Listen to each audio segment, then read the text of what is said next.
The news of alleged sale and demolition of the Mnyaole market of Lusaka has not settled well with these affected marketeers operating at the said market. Tuesday, traders have taken it to the streets, demanding answers from the government to give guidance on the issue.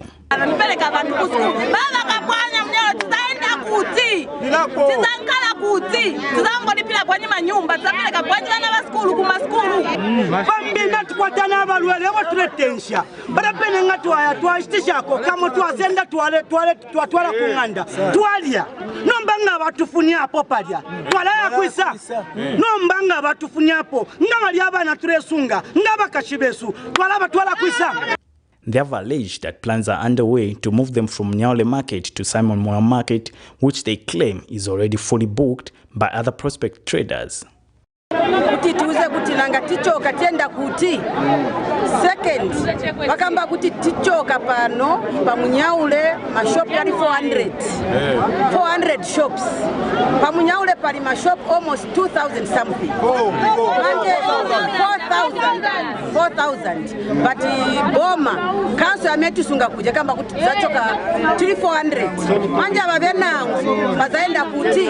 They were at Lusaka Civic Center where they sought an audience with Lusaka Town Clerk Mr. Alex Mwansa, proved an exercise in futility as they advanced to the Minister of Local Government and Rural Development Offices to seek Honorable Gary Nkombo's audience. After a lengthy closed-door meeting with the minister, when asked what transpired in the meeting, the marketeers' representatives assured that all is well as the minister establishes facts around this controversial transaction. The government has a very good plan for the people because that was our move. We wanted to hear the truth. So that plan, the grants that they want to give even those people that are on the market that have been trading without offer letters, it is a very good strategy. Let's just organize ourselves. This issue of getting this story, it won't help us. Let's unite. The only thing that has made us not to reach where we've reached is because we lacked cooperation. Thank you. What's your name? My name is Clinton Bui. So is the demolition story invalid or valid? It is invalid. It is invalid as at now. The local government has further clarification according to the local government. However, some traders have expressed disappointment in the results of the meeting as they wanted to be addressed by the minister himself to give a proper guidance. If we wanted the minister to come and address us, to tell us exactly where this issue of demolish came from, why they want to demolish the market. Meanwhile, both the town clerk and Minister of Local Government and Rural Development had not directly addressed the traders, to the point the traders were escorted back to the market by the men in uniform. Alex Shimba, Camnet News in Lusaka. The Zambia Council for Social Development, ZCSD, has implored the United Party for National Development, UPND, to ensure economic investments that will be made during its administration will be responsive to the needs of the people. In an interview, Organization Executive Director Ms. Leah Mutaba notes that while various development indicators show that the country's economy is making gains, this can hardly be felt by the ordinary Zambian. She was speaking in reference to the recently launched 2021 United Nations report on least developed countries, which shows that Zambia has met the criteria for eligible countries to graduate from the least developed countries. More in this report. Many countries around the world are making efforts aimed at achieving the status of development. Some, such as Zambia, are part of international bodies like the United Nations UN that have set for themselves goals to achieve the status of a prosperous middle-income country by 2030. According to the 2021 UN report on least developed countries launched on 25th November 2021, Zambia has met the criteria for eligible countries to graduate from least developed countries. However, the Zambia Council for Social Development has expressed concern that while various pronouncements are made, improvements in the social welfare of ordinary Zambians can hardly be felt. Organization Executive Director Ms. Leah Mutaba says there is need to ensure that economic investments impact the livelihood of citizens on an individual level. When you look at Zambia, the status of Zambia, you'll find that Zambia is one of the highly unequal countries in the world. So sometimes you can see that there's a positive economic growth, but then it fails to impact positively on the social economic status of the majority of the Zambians. You'll find that even the economic growth that we recorded around 2011 which saw the country move from low middle income earning economy to lower middle income, from low income earning to lower middle income, you'll find that the growth that had come then did not impact on poverty indicators in a positive way. So I think it's important that the government takes this report, but then also looks and checks whether this indeed is also it's a reflection of what is happening in the lives of the ordinary people out there. She has also bemoaned the widespread inequalities in the country, stating that these need to be addressed. We have high gender inequality issues. We also have youth inequality. You have inequalities around, issues that are affecting persons with disabilities. You also have rural-urban inequalities where you see, I think, people in the rural areas who happen to be in the majority fail to have even a decent meal on a daily basis. So I think even as we grow, it's important in the spirit of the SDGs, for instance, to ensure that no one is being left behind. Ms. Mitaba further says key to improving the livelihood of citizens is ensuring that the prices of food and essential commodities are kept at affordable levels for all Zambians. Zipporah Mshala, Camnet News, Lusaka. The Movement for Multi-Party Democracy, MMD President Dr. Nevas Mumba has challenged government to prove to the Zambian people that the COVID-19 vaccines are safe for human consumption. Speaking when he featured on Camnet TV National Matters program Monday, Dr. Mumba says people need to know what is getting into their bodies and as well as have enough information about the new Omicron variant. He stated that government should not consider making COVID-19 vaccination mandatory, as this would mean that government is overstepping its boundaries. Dr. Mumba adds that the implication of some of the measures given in the fight against COVID-19 has the potential only to protect the people that are fully vaccinated. We need to have another. It's an ongoing thing. So it is important for government to allow Zambians to ask the necessary questions. We would say it's not a good idea to threaten anybody who has a question contrary to the position that has been taken by government, because you govern people and these people have opinions, these people read, these people watch, and they have all these questions. You know, the way Kenneth Kaunda used to do it, we maybe would have laughed at him, but he used to have, you know, which we call ZANIS now, ZIS, Zambia Information Service. When Kenneth Kaunda wanted to introduce something we were not aware of, he put ZIS on the road in their Land Rovers, going across the country, educating the Zambians about that new thing they want to popularize and adopt. That's all government needs to do, even about the vaccine. You can't force people. You can't, not even God forces us. So where does government draw the power to force people when God doesn't force people? So I think we are at a place where on this aspect, this government must backpedal and start afresh. We will support it to make sure that this Omicron does not take life as we are fearing. GEA's initiative hopes that the new COVID-19 measures announced by the Joint Ministerial Committee on the 28th of November will not stifle democratic space and lead to a violation of citizens' rights and freedoms, especially during their enforcement and application. GEA's Initiative Executive Director McDonald Chipenzi notes that of the many measures announced, there is a possibility of infringing on citizens' rights of association, expression, assembly, movement and religion and conscience. Mr. Chipenzi notes that media freedoms are already threatened by the measures that require journalists to access government news sources only upon production of vaccination certificates.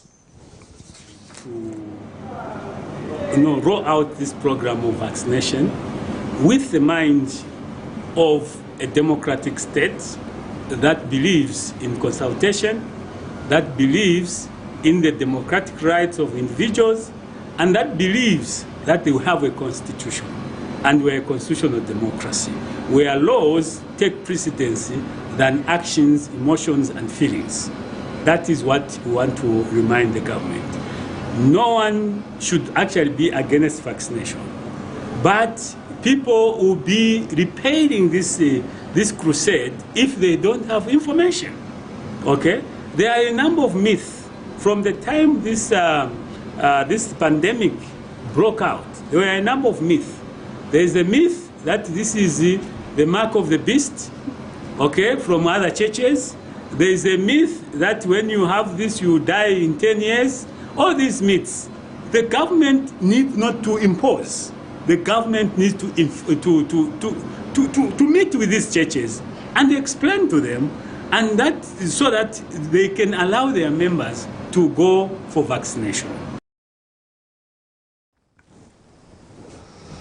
Former Health Minister Dr. Jonas Chanda has alleged that forcing people against their will to get vaccinated is not the right way of handling the low vaccination turnout in the country. In an interview with Camnet News, Dr. Chanda says the government should instead go back to the drawing board and investigate why there is a low turnout of people getting the jabs. The former health minister says the government should then act on the finding of the investigations and look for ways of solving the problem without infringing on anyone's rights. He says the vaccination program, in as much as it is okay, should be voluntary and not forced. That particular move is very controversial. If you remember, when the COVID-19 vaccination program was launched in Zambia in April 2021, which I launched then as Minister of Health, we had emphasized that the program was supposed to be voluntary. People are supposed to make decisions in an informed manner. You cannot force anyone. It's against medical ethics, human rights, to force anyone to get a vaccine because you want to increase on your numbers, however good the motive may be. So that is why you've seen a lot of resistance from the Zambia Union of Nurses, the Resident Doctors Association, the Civil Servants and Allied Workers Union, and general members of the public. People don't want mandates. They would rather do something voluntary. I think the key issue that the ministry should be addressing is why are people not vaccinating? That is the root cause. That's the elephant in the room. If you can address why people are not vaccinating, then you can do that intervention and make sure that they are vaccinating. Meanwhile, government has denied infringing on the rights of its citizens through the COVID-19 health guidelines put in place. Updating the nation on the COVID-19 situation Tuesday, Health Minister Sylvia Masebo says government is on track in making sure that its citizens are protected. Meanwhile, Africa Centers for Disease Prevention and Control, Africa CDC Regional Coordinator Dr. Lou Riek has advised members of the public to trust the government and get vaccinated to curb the spread of the COVID-19. More in the following report. Threats of the COVID-19 fourth wave have continued to heighten for many countries, Zambia inclusive, especially that South Africa, one of Zambia's biggest trading partner, has recorded some cases of the Omicron virus. Surveillance to prevent this outbreak has been enforced with new measures being put in place by the ministry responsible for health, which took effect Tuesday, 29th November 2021. Among them, that no one will be allowed to enter public building without a vaccination certificate, which people feel is indirectly making vaccination mandatory against their wish. According to government's plan, this will help prevent the COVID-19 severe outbreak if at least 70% of the people are vaccinated, which currently stands at only less than 10%. However, the Ministry of Health has defended its stance. I want the Zambian people, first of all, to understand that the measures that we put in place as a ministry are firstly and mostly importantly meant to protect the people themselves. They're not for us, they're for the people. We sit here in these public offices on behalf of the people to see, to understand and to assess the situation. And no responsible government will stay away and shy away from taking a decision. So the decisions we take and all in your best interests as a people. You will recall that during the third wave, a lot of our dear ones died. COVID-19 advisor to the president, Professor Roma Chilengi, says people should consider COVID-19 vaccine as any other vaccine, such as tuberculosis vaccines. We are going to have very specific Zambian data that informs us after how long, when somebody attains substantial immunity, is the immune system beginning to wane, at which point you might want to then give a booster dose to maintain that immune response. So the short answer to the question, Honorable Minister, is that yes, we are continuing to do research, and this type of research, we call it operational research, because the vaccines are already in public use. And so the research is going on, and we are generating Zambian data that will be very relevant for informing policy.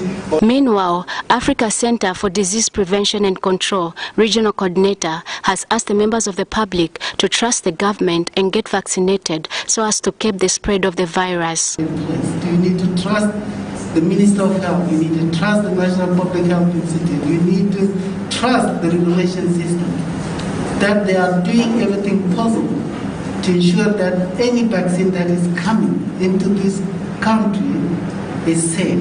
Equally, the African CDC has assembled the best scientists, not only just in Zambia, but in whole Africa. If you could recall, this Omicron variant, it was not reported in Britain, it was not reported in the US, it was reported in South Africa. Zambia is expected to be hit by the fourth wave of the COVID-19 new variant Omicron by December 2021. Blessings Chakwila, Camnet News, Lusaka. Patriotic Front PF members of parliament walked out of parliament on Tuesday in protest of a budget estimate of about 78 million kwacha made by Republican Vice President Mutalena Lumango for State House operations in 2022.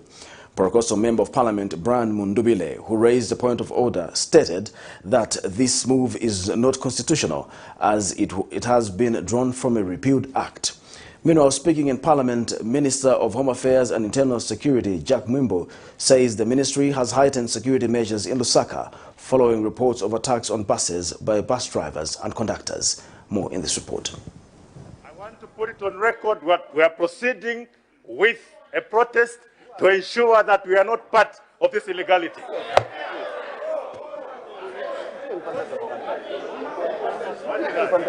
It was a heated moment in Parliament on Tuesday after Opposition Patriotic Front PF members walked out in protest and refused to debate 2022 budget estimates for State House presented by Republican Vice President Mutalena Lumango. This was on allegations that the presentations were based on an act that was repealed from the Constitution.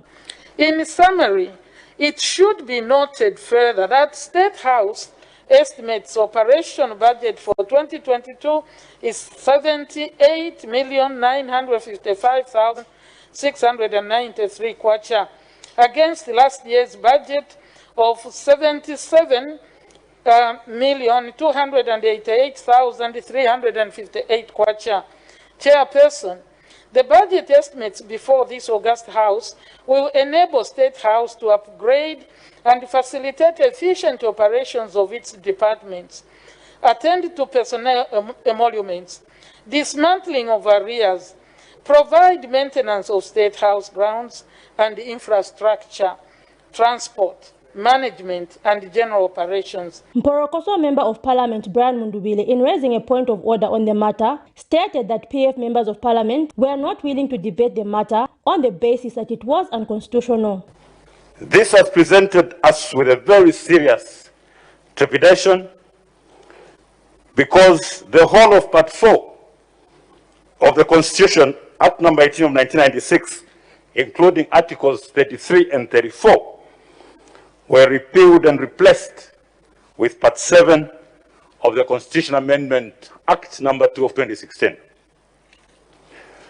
To the extent, therefore, that the current estimate and expenditure draws a mandate from a non-existent constitutional provision, your members on the left find themselves constrained to debate this head, because any debate or resolution passed on this will be ill-fated and unconstitutional.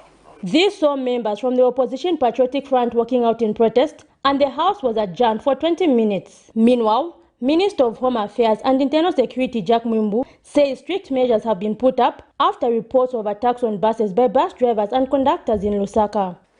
1. Heightened foot and motorized patrols, particularly in high-prone areas. 2. enhanced intelligence information gathering. 3, undertaking various sensitization programs. And 4, engaging stakeholders on crime prevention measures. Madam Speaker, government has noted with concern that unscrupulous people are using military uniform to waylay innocent citizens. This must come to an end. However, he says crime levels have reduced in the country in the third quarter of 2021 in comparison to the same period in 2020 and has called for calm among citizens. Zipporah Mshala, Camnet News, Lusaka.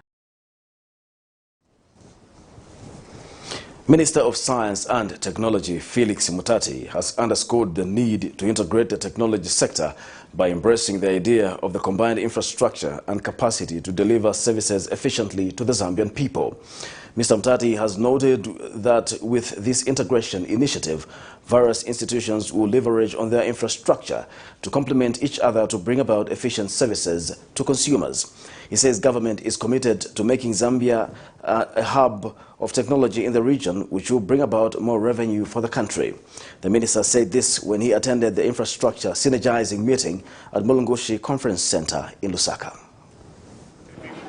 The digital economic transformation and the challenges that we're going to tackle is what we're here for this morning. That the digital infrastructure in Zambia is fragmented, is operated in silos, and as a consequence of that, we are denying the customer the ultimate happiness that he requires.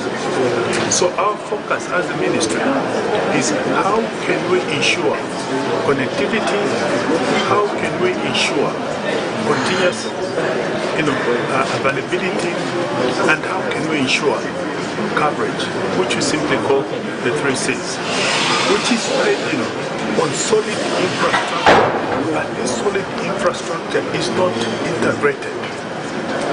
So today we are beginning to say, let us walk the route of integration and move away from operating in silos, because when you integrate, you lower the cost of transaction.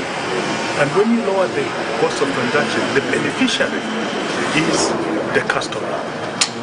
So we are very focused as a ministry that integration, synergies in the digital space, in digital infrastructure, is a good starting point. You're watching Camnet TV and not just another channel. We'll take a break. We'll be back with more news after the break. Your skin is the biggest muscle in your body. That's why we make sure that Oracle is #1 when it comes to taking care of your precious skin. Oracle Pure Petroleum Jelly and Glycerin soothes, moisturizes and keeps your skin perfect. Oracle Pure Petroleum products for that perfect skin.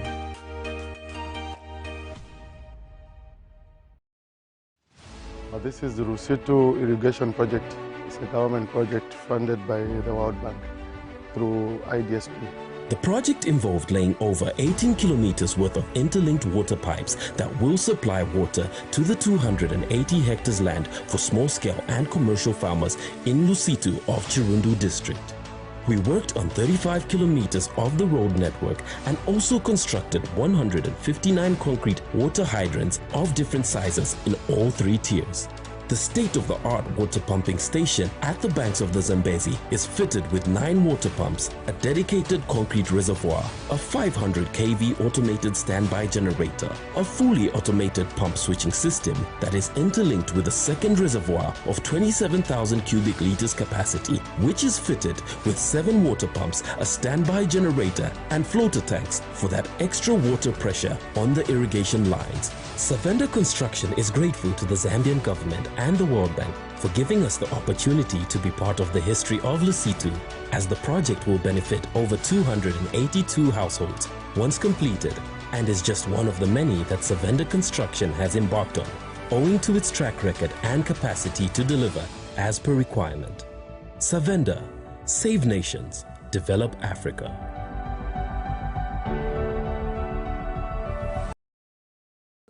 the trajectory of the business looks very positive, and it looks like we'll be able to launch the... She has so much data.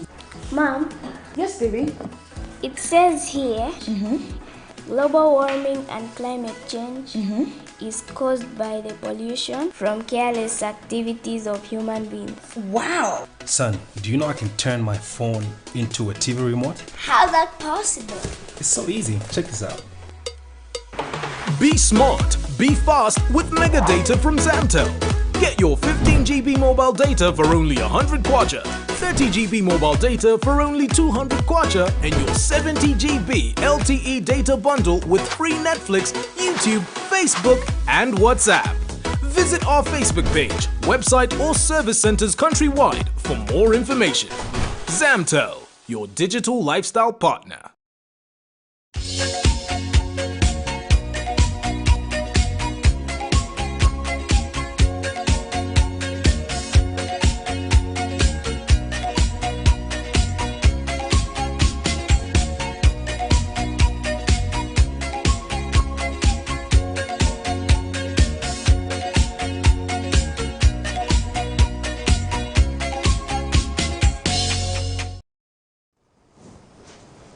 Welcome back. We'll continue with the news. A group representing about 17,000 retirees from various public institutions have called on the United Party for National Development (UPND) administration to clearly state when their retirement packages will be paid. The new administration plans to pay them their retirement benefits. In an interview, the retirees who visited Cabinet Office Tuesday to seek audience with the Acting Secretary to the Cabinet, Patrick KANGWA, say it is still not clear how and when the new administration plans to pay them, stating that they have been visiting Cabinet Office since 2019, seeking full payment of their dues. The retirees are from the Lusaka City Council, LCC, the Lusaka Water Supply and Sanitation Company, ZESCO, and the National Housing Authority, NHA. More in this report. These are retirees from the Lusaka City Council, Lusaka Water Supply and Sanitation Company, ZESCO, and the National Housing Authority. This committee, which was set up to represent the other 17,000 retirees, has been frequenting Cabinet Office since 2019 in pursuit of their retirement benefits. Part of the visits have paid off, as 150 million kwacha was released in 2020 as part of their payment. This was released by government to the local authority superannuation fund LASIF, under which they fall for their payment. They were informed that installments of 300 million kwacha would be released in 2020 and 2021 to go towards payment of their retirement benefits, which amount to 600 million kwacha. The retirees, however, say that since the releasing of only 150 million kwacha in 2020, everything has gone quiet. They were speaking on Tuesday when they visited Cabinet Office, calling on the new administration to address them over the matter. According to the correspondences that we have received from these offices, the Secretary to the Cabinet first wrote to Minister of Finance to look into the issue of the remaining 150 million, where now the Secretary to the Treasury also wrote to say this money, this amount should be cleared by the end of this year. Now we have seen that it has taken long from 2020 to date. It has taken long. So we came to find out now from the Cabinet, the Secretary to the Cabinet, to see what it was. So what's the position now? Because this thing has taken too long, and meanwhile we are suffering in the other homes. I think they should immediately clear all the outstanding arrears to be paid to the retirees, so that from there onwards, immediately someone is retired, he should be as well be paid within a month or two after retirement. That way, that will be okay. But we are just worried with this because we were promised by the government that it will be paid by the end of the year. And as our colleagues have said, the end of the year is quite very close. We are worried that this may not happen. When are we going to be paid? And the supplementary budget, when is it going to be approved? Your Excellency, kindly take note of this responsibility. We will really appreciate it to instruct the people who are in the office. They have also highlighted the challenges they are undergoing as a result of delayed payment. As a retiree, the project that we started, they're not moving because we're expecting that money which we get from LASIF could have helped us to push our projects. And some of us are farmers. Our pumps have dried up. We need to do boreholes at our farms. We can't do them. And some other people, the people are seeing here, some of them, they have children who are going to universities. Some of our members have got terminal illnesses. And when you've got terminal illnesses, meaning your diet has to be good for you to survive. Correct. Now, if we are not given that money, it means most of us will die because of lack of finances to sustain our lifestyle. So we are appealing to the government, we are appealing to the President, His Excellency, Hakainde Hichilema, to look into our plea that these people out there, retirees, are suffering, especially for LASIF. The retirees have mixed representation, with some stating to have retired over 7 years ago. They have, however, not been addressed, as they were informed that the acting secretary to the cabinet was not in the office. Zipporah Mshala, Camnet News, Lusaka. The Ministry of Labour and Social Security says the country is yet to ratify to the International Labour Organization ILO Convention for the reasons that consultations with relevant authorities in the country are still ongoing. Ministry Director Planning and Research Moffat Billy says a number of engagements are still outstanding with parliamentarians, senior government leaders and the local government and other stakeholders.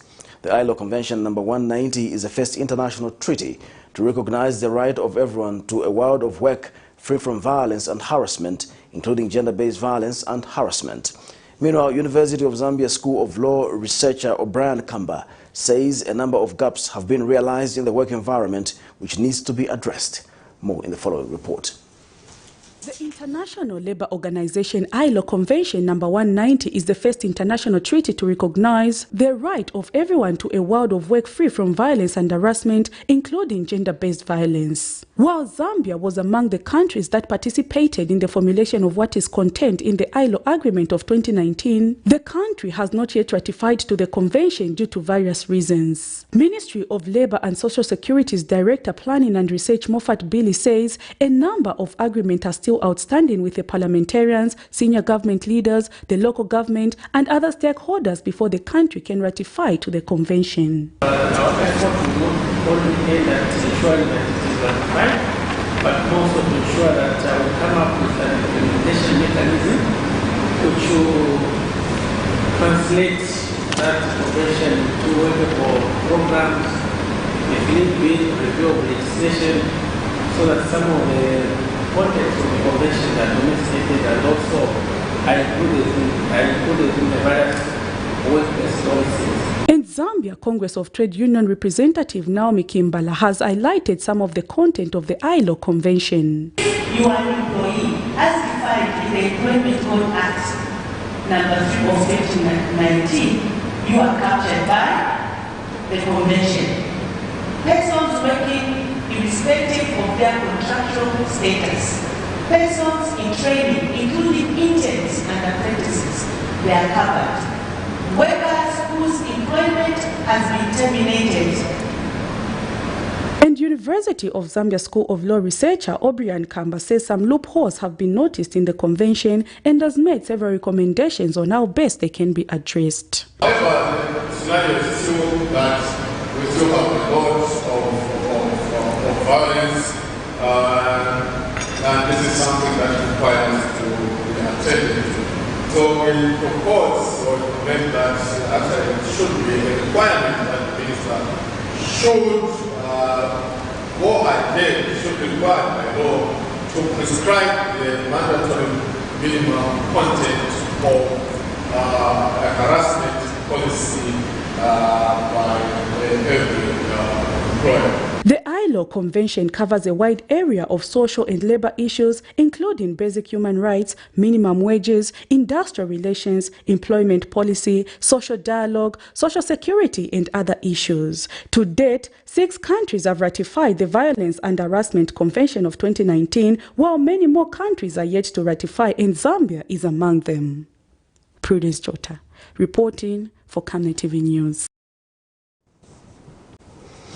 A 62-year-old machine operator of Lusaka's Kalingalinga compound who who assaulted his priest while he was preaching at the pulpit, has been fined 2,500 kwacha in default 9 months simple imprisonment. Before imposing the fine on Renard Mwale, Magistrate Judith Chiayika rebuked the 62-year-old for reaching an extent of assaulting his own priest. In this matter, Mr. Mwale was charged for assaulting Boniface Baleni, a Kalingalinga Anglican priest, in November last year. More in this report. After beating up his priest on the 22nd of November 2020, whilst his priest was preaching at the pulpit, 62-year-old Renard Mwale has been saved from going to jail following a judgment passed by the Magistrate Court in Lusaka Tuesday morning. The court has fined Mr. Mwale 2,500 kwacha instead of slapping him with a jail sentence for the offence of assault. The convict is said to have on the mature day walked up to the pulpit where Kalingalinga Anglican priest Boniface Baleni was delivering a sermon and ordered him to stop the preaching as the church was supposed to conduct elections for new leaders. However, the priest is said to have ignored his orders, prompting the latter to drag him from the pulpit and punch him on his face.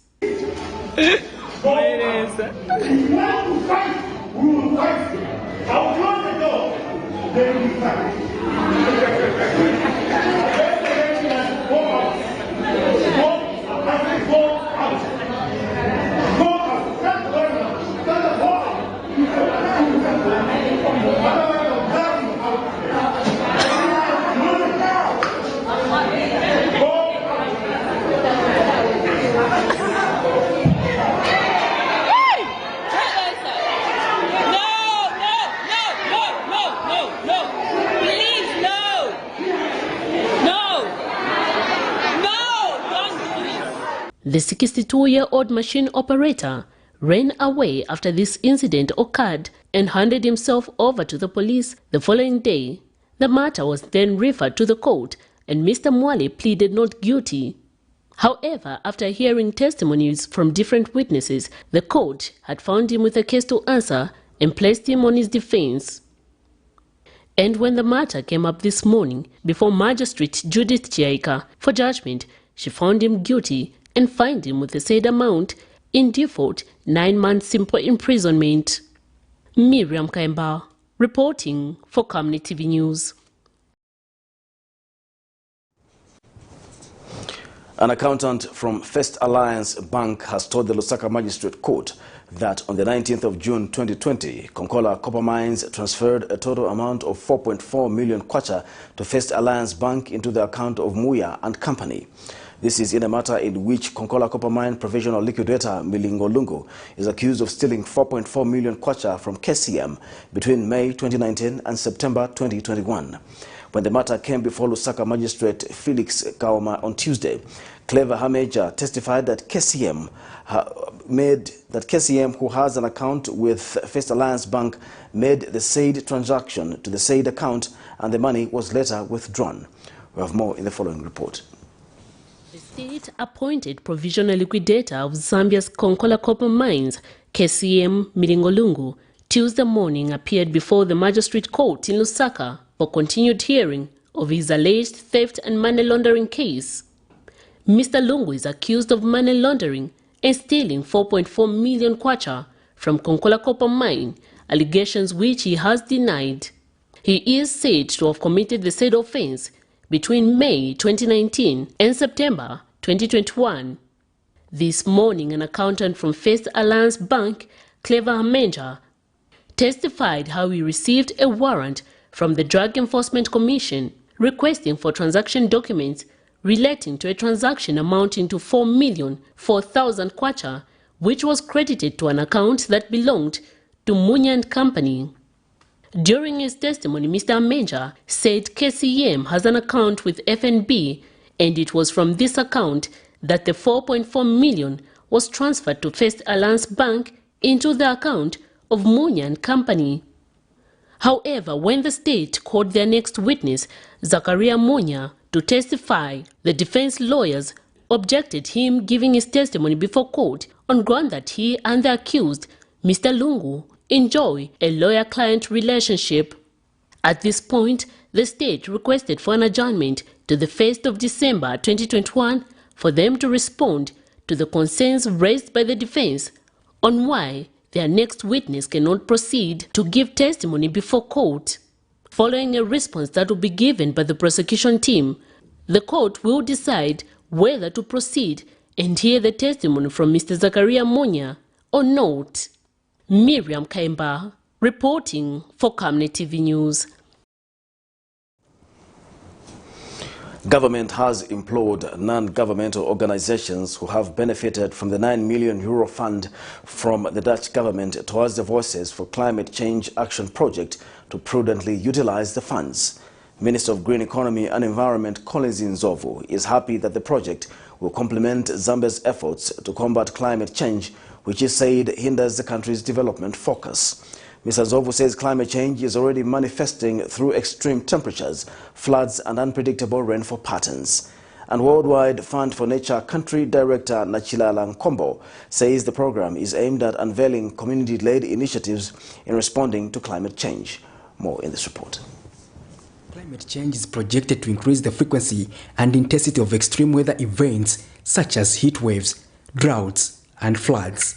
These changes are likely to increase losses to property and crops and cause costly disruptions to society. Zambia, just like other countries, is not spared from climate change. The Dutch government has provided €9 million towards the Voices for Climate Change Action Project to be implemented by various civil society organizations under the supervision of EVOS and WWF, among other lead non-state actors. Speaking during the unveiling of civil society organizations' partners on the Voices for Climate Action program, Minister of Green Economy and Environment Collins Nzovu called for prudent utilization of resources. He says the government remains resolute to combat climate change. Congratulate the 10 districts which will benefit from this program, and it is my wish and that of government that these resources will be put to good use to ensure that the livelihoods of our people in these areas are improved. Please ensure that you work diligently and ensure that all projects are done at the right cost. They are of the right quality and they are timely. I think these three principles will be monitored very quickly, even if it's your money. At the end of the day, the baseline is to ensure that livelihoods of our people are improved, is to ensure that the negative effects of climate change are mitigated. The Worldwide Fund for Nature, WWF Country Director Nachilala Nkombo says the program is aimed at amplifying the voice of rural communities on climate change issues. Through this process, we've identified 15 civil society organizations and 1 government department, where we are going to sub-grant in this first round a total of €1.2 million, with each grant recipient receiving €80,000 a year. These selected partners will work on the ground, in particular to identify the most effective solutions to climate change that are unique to the area, with the hope of delivering this advice or these priorities to government so that real benefits can be delivered to people, and also people's resilience can be built so that we shift away from an approach to climate change that's focusing on disaster response to one that focuses on building resilience. The Amplifying Voices for Just Climate Action is a 5-year program ending in the year 2025. Patrick Soko, Camnet News in Lusaka. This is Camnet TV Main News. We'll take another break. We'll be back with international and sports news.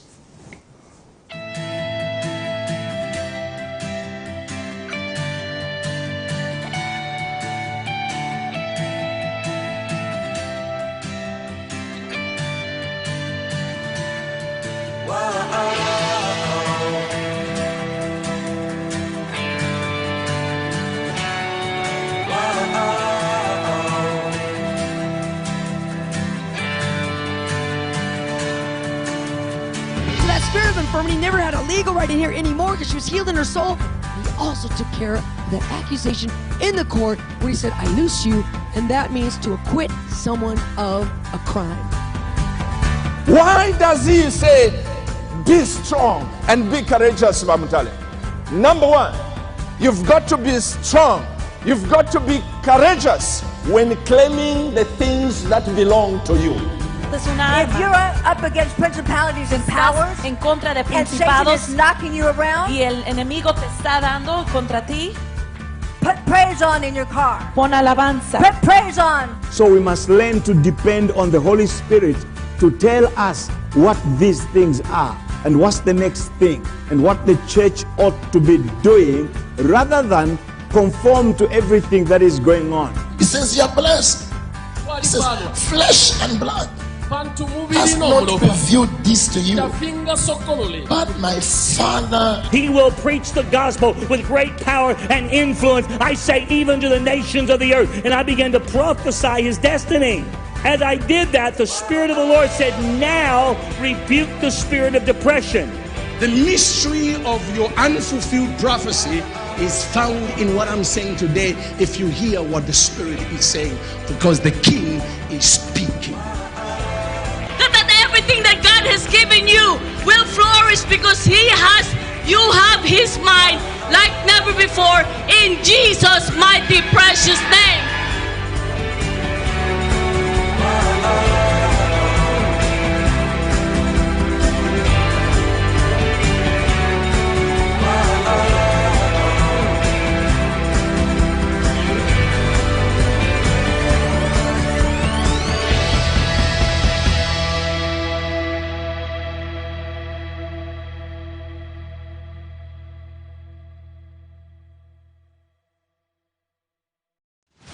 This is the Rusitu Irrigation Project. It's a government project funded by the World Bank through IDSP.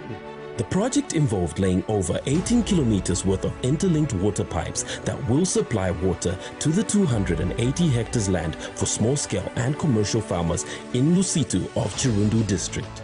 We worked on 35 kilometers of the road network and also constructed 159 concrete water hydrants of different sizes in all 3 tiers. The state-of-the-art water pumping station at the banks of the Zambezi is fitted with 9 water pumps, a dedicated concrete reservoir, a 500 kV automated standby generator, a fully automated pump switching system that is interlinked with a second reservoir of 27,000 cubic liters capacity, which is fitted with 7 water pumps, a standby generator and floater tanks for that extra water pressure on the irrigation lines. Savenda Construction is grateful to the Zambian government and the World Bank for giving us the opportunity to be part of the history of Rusitu, as the project will benefit over 282 households once completed, and is just one of the many that Savenda Construction has embarked on, owing to its track record and capacity to deliver as per requirement. Savenda, save nations, develop Africa.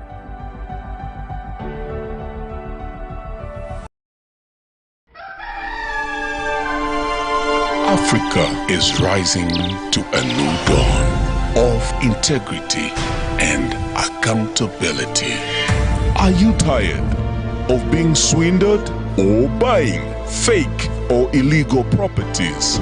Would you like to sell or buy genuine property? Would you like to list your property on both local and international market? Don't waste your time. Call the professionals, the SGK Properties, on +260 762 166 018. SGK Properties. Your business assurance is our priority.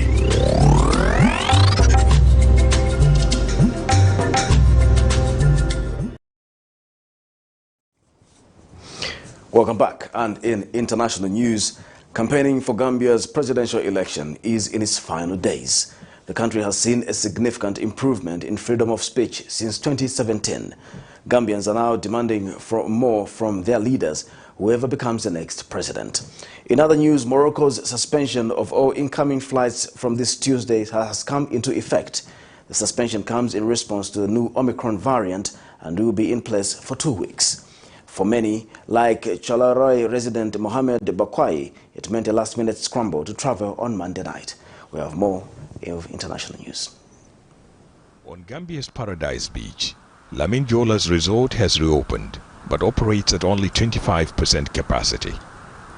10 months after lockdown and with news emerging of a new strain of the COVID-19 virus, he says he's considering closing the business altogether. I just want to step back because it is not one of those industries that we see that will be viable in the nearest future. You know, to go and look into other ventures to contribute our quota in national development. Lamin Jola is not alone. With the presidential elections only days away, many voters say whoever can save the economy and protect businesses stands a better chance to get their votes. For Gambia's young population, job creation remains a priority in this election. An estimated 20,000 people lost their jobs as businesses fold up due to the struggling economy. And that's pushing many young Gambians to embark on the desperate journeys to Europe in search of a better life. At Gambia's busiest market in Serekunda, Olinje's textiles trade is thriving. She says getting former long-time ruler Yaya Jammeh out of power and into exile is one of the biggest democracy benefits for the Gambia. Previously, there was no freedom of expression. For me to agree to this interview shows things have changed a lot here. No one dared to do that under the previous government. While this election is generating excitement, there are also concerns about what the future holds for this small West African country. Said Matijao, a former anti-Jammeh campaigner and now a lecturer with the University of the Gambia, says the vote means different things to different generations. While they all talk about the peace and stability after Yaya Jammeh, the younger generation is demanding more answers and action on critical issues, including the Truth and Reconciliation process. I think the TRRC report would be a critical issue. How they're going to address that is important, but also providing the socio-economic development for this country, because at some point we talk about, you know, security issues, and we look at it from the fact that there are a lot of young people in this country without jobs, and I think that will be a challenge that any government will have to address. But as is the case in many African elections, petty differences are playing a role in this election and might as well determine whether the incumbent president stays or the country gets a new leader, which means whoever wins the presidency must not only address the key development issues but also manage the complex diversities in the Gambia. Ahmed Idris, Al Jazeera, Banjul, the Gambia. In Morocco, the suspension of all incoming flights from this Tuesday has come into effect. The suspension comes in response to the new Omicron variant and will be in place for 2 weeks. For many, it meant a last-minute scramble to travel on Monday night.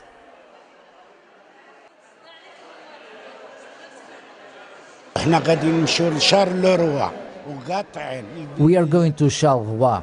We already had tickets to travel next Sunday, but yesterday at 8 p.m. my son asked me to go to Rabat urgently. That's what we did. Luckily, we found transport.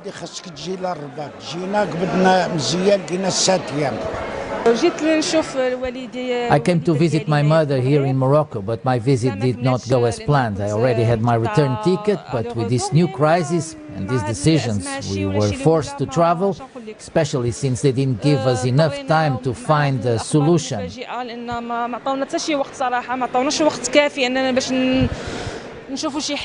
In social networks, the Moroccan Foreign Ministry said the decision was taken to preserve the progress made during the pandemic. Scientists have concerns about the nature of the new variant and how effective current vaccines are.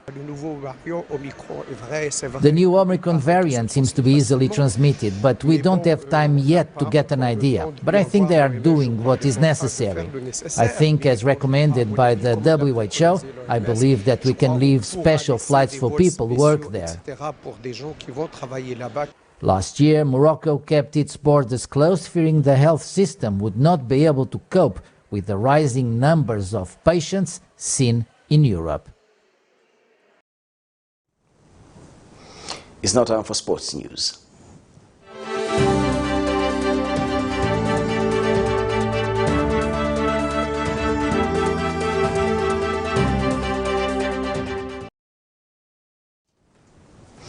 And in sports news, Zambia Under-17 Women National Team coach KANGWA has named his final 18-member squad for the COSAFA Region 5 Maseru Games to be staged in Lesotho. The team is expected to leave for Maseru today with athletes from other disciplines. Zambia opens its account with a tie against Botswana on Thursday at 10 hours at Sesotho Stadium, with a second match against Namibia on Saturday. The final group match is against Zimbabwe on Monday, with games being played on a round-robin basis. KANGWA and his technical bench have been combing the provincial women's leagues for talent search, with the COSAFA team mirroring their efforts. The story brings us to the end of the news, but we take a look at stories making headlines once again. SEC finally pounced on the owners of the famous 48 houses. Opposition PF MPs walk out of Parliament. Stakeholders castigate government for blackmailing people to get COVID-19 vaccines. In international news, Gambia voters head to the polls to elect new president. And in sports news, KANGWA names final squad for COSAFA. We now look at the Camnet verse for the day, coming from 2 Corinthians chapter 9, verse 6. Remember this: the person who sows sparingly will also reap sparingly, and the person who sows generously will also reap generously. Thank you for watching Camnet TV Main News. My name is Jeffrey Sambo. Bye-bye.